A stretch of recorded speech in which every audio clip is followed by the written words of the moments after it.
Well, we did it. We finished off 23.3. The open season is officially over unless we decide to redo it.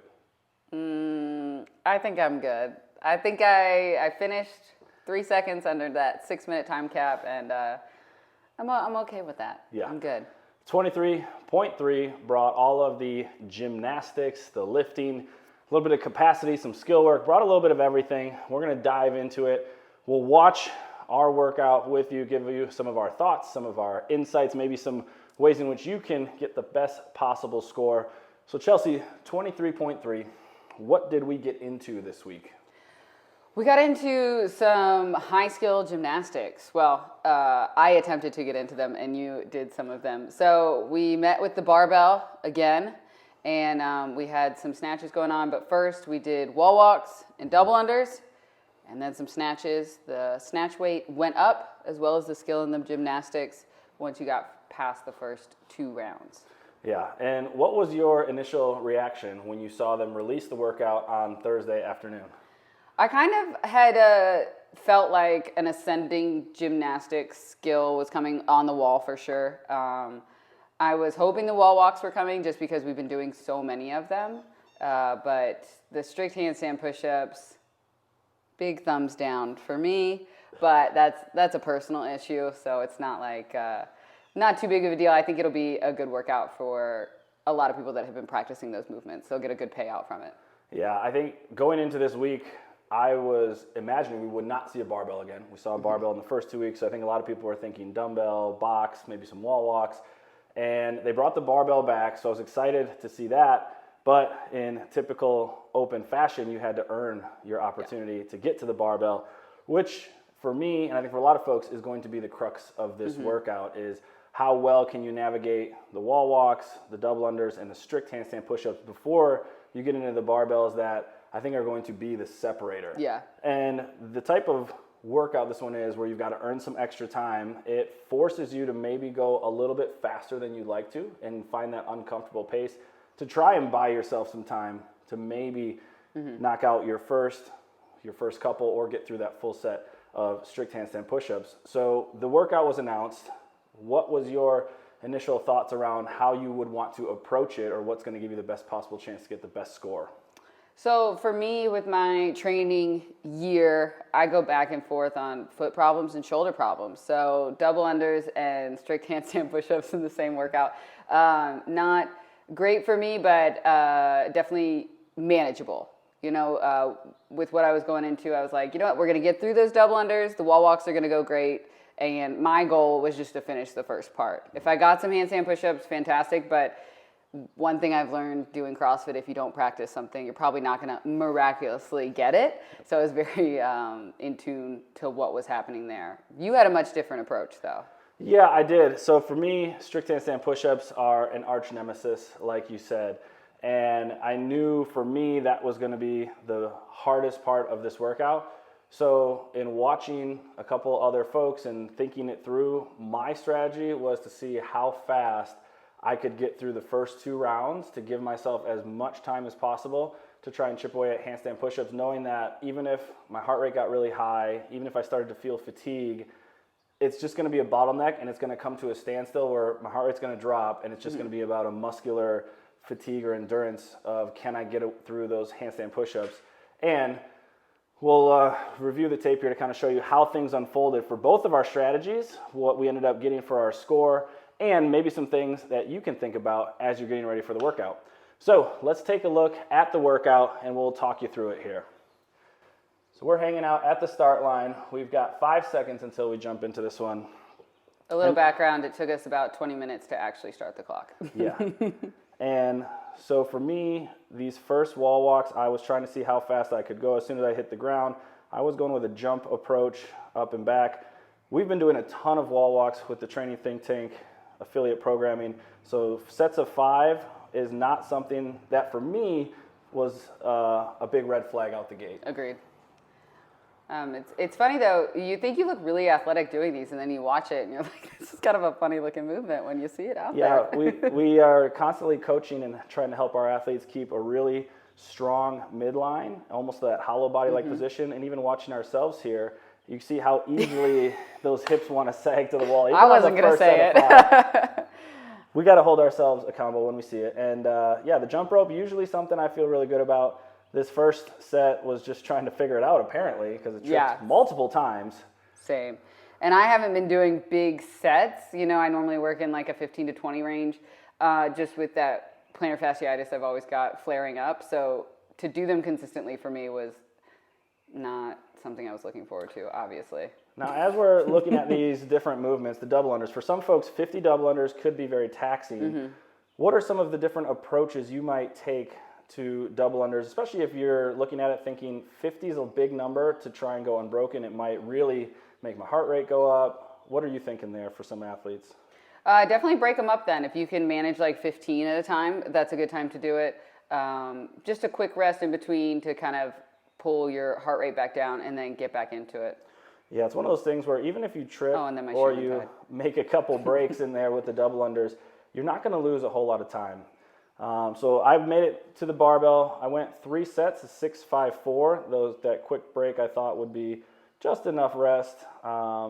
95, not a terrible weight, something I feel like I can move pretty well, and finished that first round at just over 2 minutes, which was actually about on target for what I was hoping for, knowing that the second round was going to get the heart rate really going and trying to get through those snatches as quickly as possible. So what are you thinking here on the barbell, Chelsea?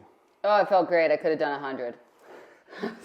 I had to stop myself at 8 because I was like, should I just go through? But I didn't want my hands to start hurting, so I was like, oh, I should probably just.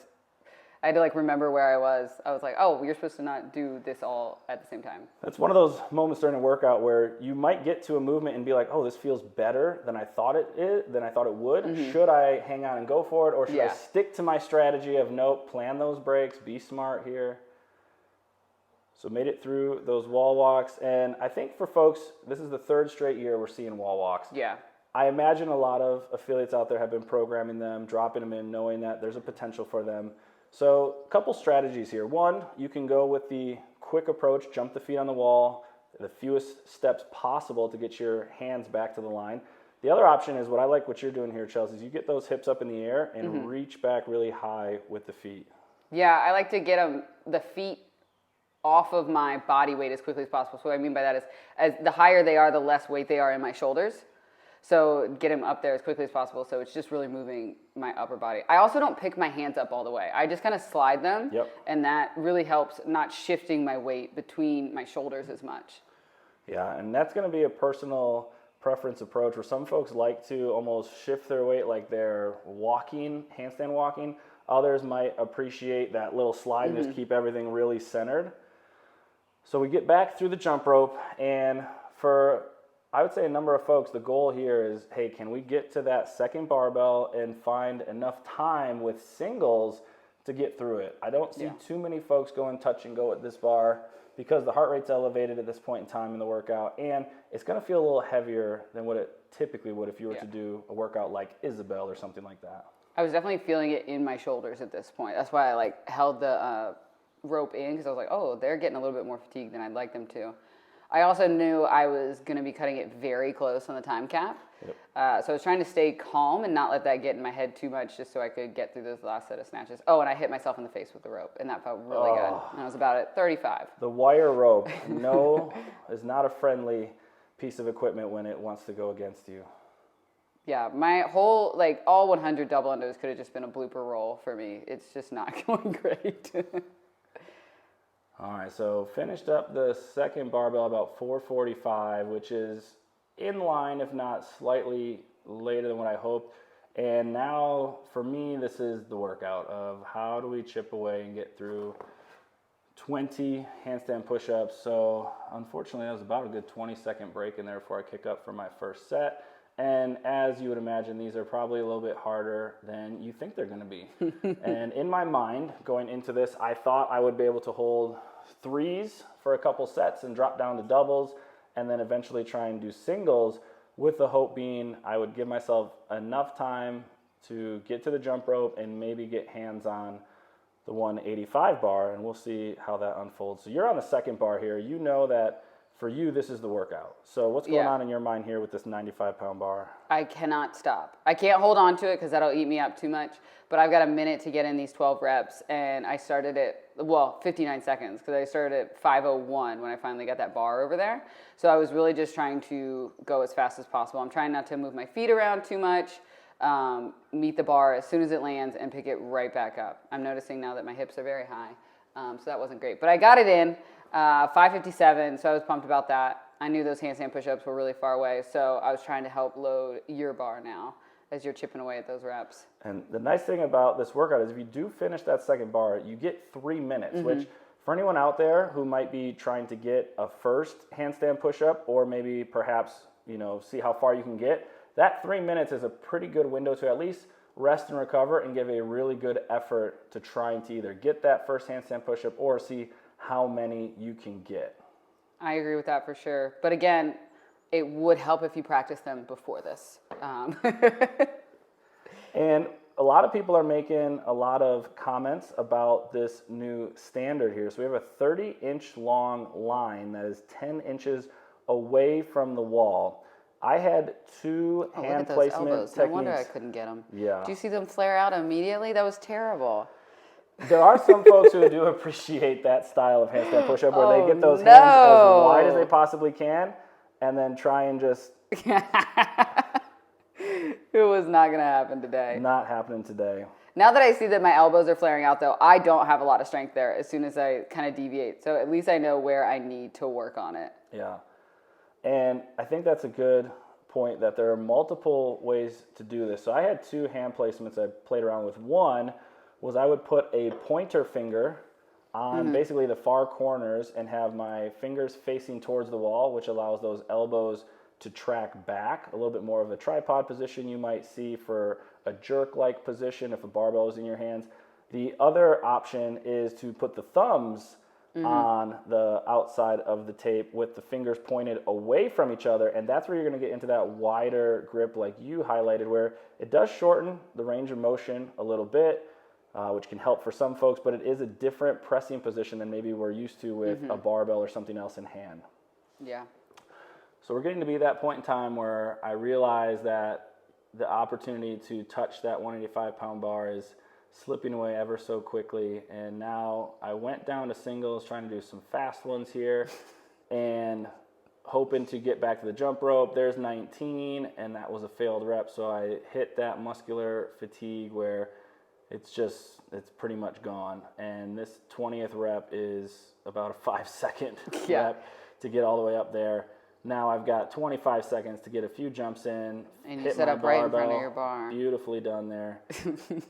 So now we get to finish out the workout with some reps here. I believe I make it to 40 double unders in the window, which is where 23.3 ends for me. So looking back on this workout, we're going to provide some insights and some thoughts. And there's some frustration with the rope throw, not feeling like we made it as far as we'd like to. You got to leave that in. Oh, for sure. All right, so we just watched our workout, 23.3. We had a strategy, we had an idea. Talk about execution. How did you feel like it went for you based on your strategy, having gone through it? Did it go the way you'd like, or are there things maybe you do differently? I mean, yeah, I would have liked it to go, I would have loved to have done it faster, for sure. But I have to be real with where my double unders are at, and the fact that I got through them, I'm stoked on that, and I finished the workout under the time cap. So I'm going to call it a win for that, and then I wouldn't redo it just because even if I got to the handstand push-ups, again, I haven't done them all year, so they're not going to miraculously show up just because I redid a workout. Yep. What about you? I think the strategy was about as good as I could have for my type of athletic level right now, my fitness level of sprinting those first 2 rounds, trying to give myself as much time as possible. It took me about 3-ish minutes to get through those 20 handstand push-ups. They were more fatiguing than I was hoping. Something been developing, working on. That's what the capacity was for today. There's a few trips on a jump rope, but not much else would have changed. Is it something to redo?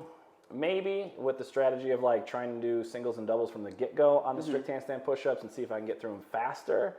But yeah, I think all in all, it's pretty much where the fitness level is right now. So when we start looking at helping athletes warm up, get ready, and prepare, what were some of the things that were going through your mind, or some of the things you would impress upon them to make sure they're ready to go for this workout?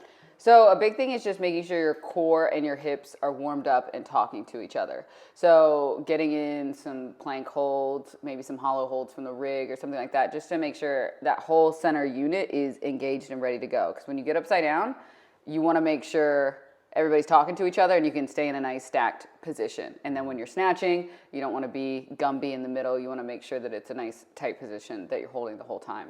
Yeah, I think what a lot of people have said, and what I noticed to be true as well, is the shoulders are going to be the primary mover for this workout. So really getting a good opportunity to open up those shoulders. The more open we can get into a really extended position there when we're getting upside down, when we're getting into the snatch, it's just going to help the bar and help our body weight move more efficiently. So really work on opening up, getting those lats loosened up, getting those shoulders nice and active.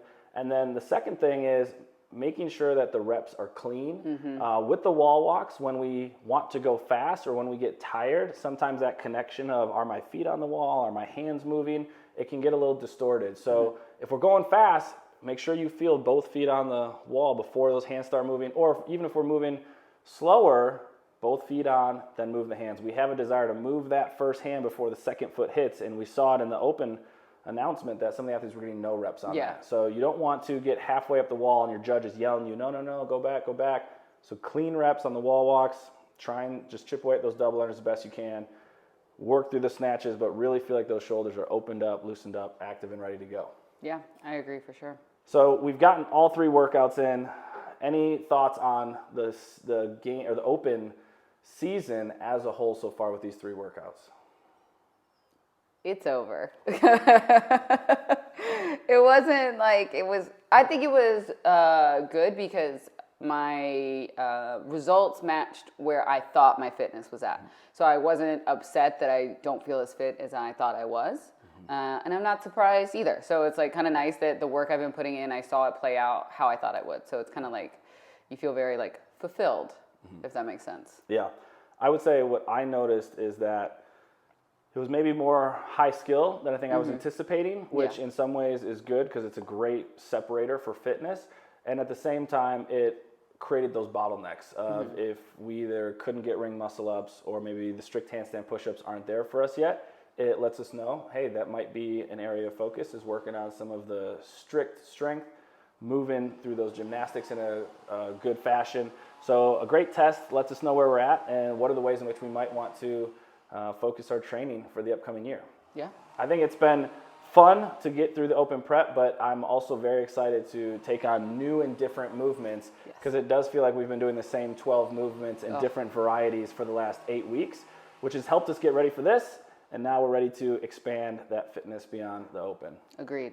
Looking forward to it. Well, we're super grateful that you spent your open weeks hanging out with us, checking in on our insight analysis and our workouts. Hoping you go out there and crush 23.3 and are happy with the way that the open season went for you.